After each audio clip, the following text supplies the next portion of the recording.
It's the third and final day for Rockin' the Range 2018.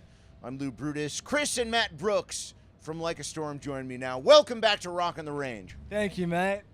Oh, thank you, mate, also. Tell me about previous experiences here. Oh, we've had a few. I think, Yeah. is this our third Third time playing? The first time we ever played here, we were the first band on the first stage. We played the night before with Helmet in Flint, Michigan, and we basically drove all night, got here, having never slept.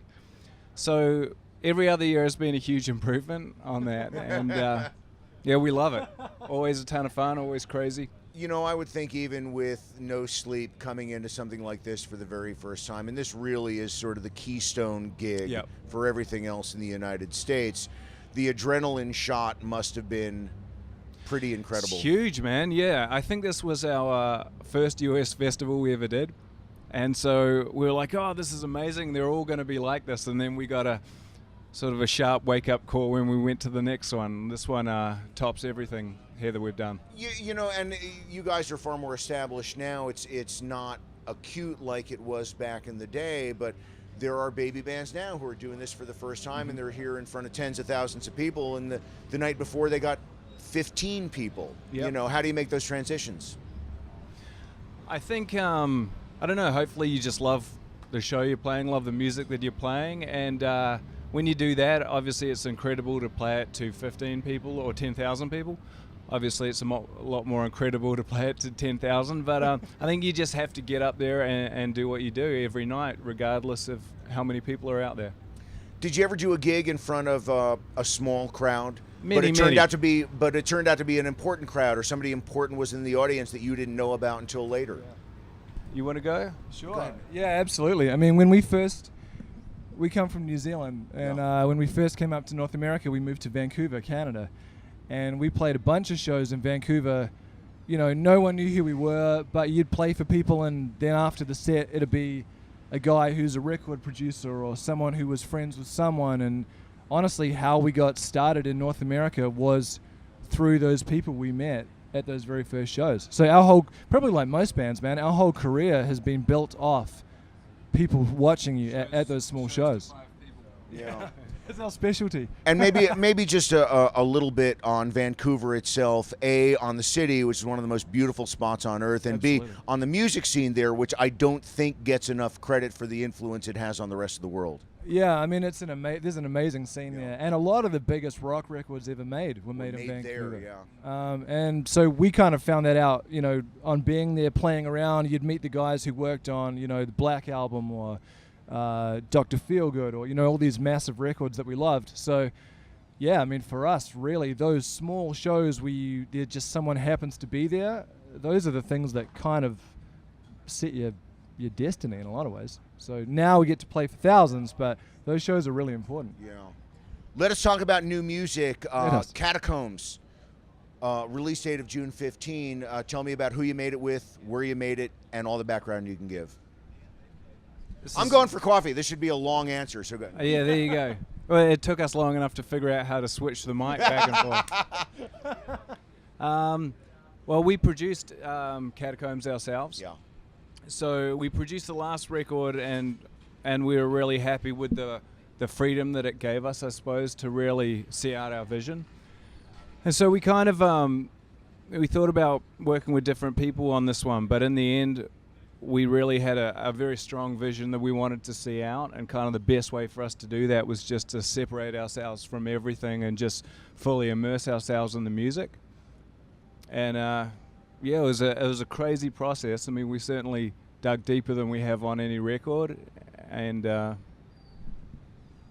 actually, let me ask you a follow-up to that, because sometimes an artist or a band will go in and they will self-produce, and then the next time they don't want to do it again because A, there's a hell of a lot more work, and then they also Yeah, find there sometimes is. they really do appreciate having that extra set of ears or that extra brain to sort of help guide the process. Why did you guys like it so much?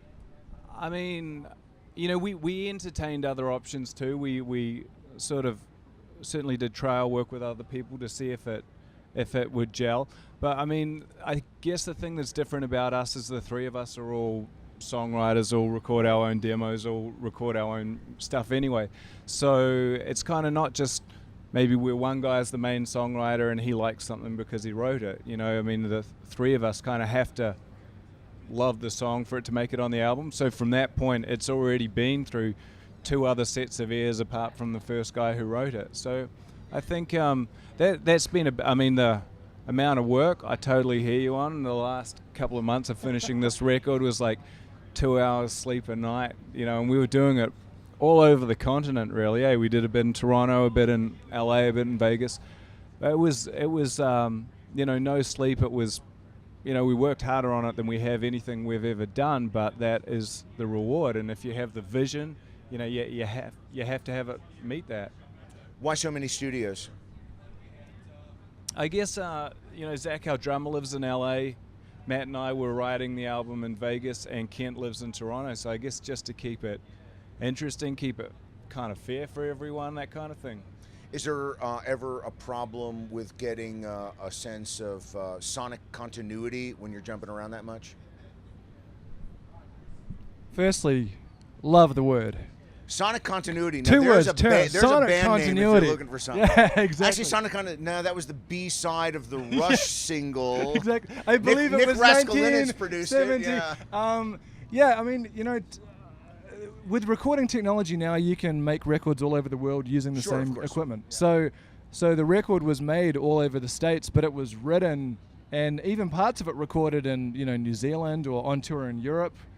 You take your laptop with you, you can record wherever. So we always take the same gear. Yeah, we always take the same gear. So we did wonder if that would be an issue. You know, you got a song that you recorded in Vegas and you got a song that you wrote in Poland, and you're like, how are these things going to stack up? But ultimately, these days, you can take a studio with you wherever you go.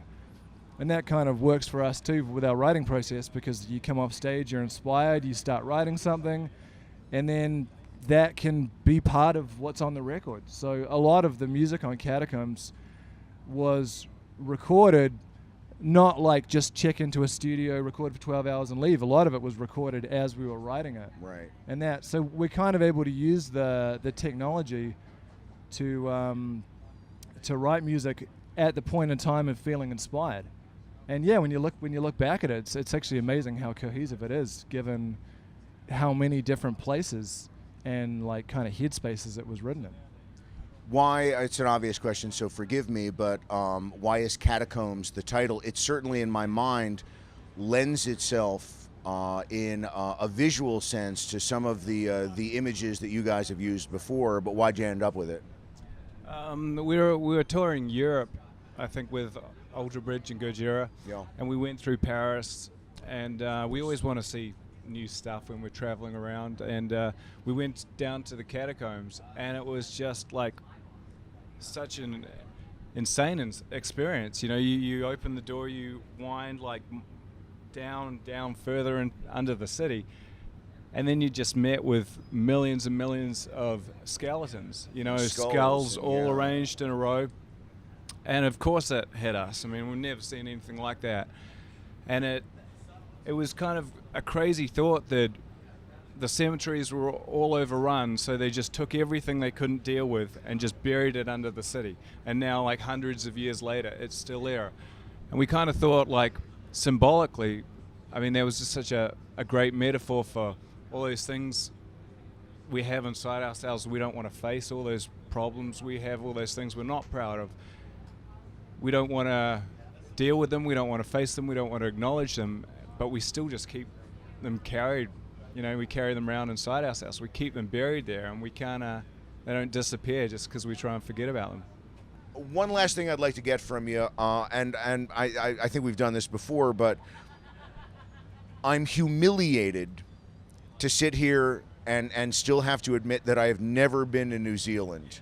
And I know it's one of the maybe the most beautiful place on earth.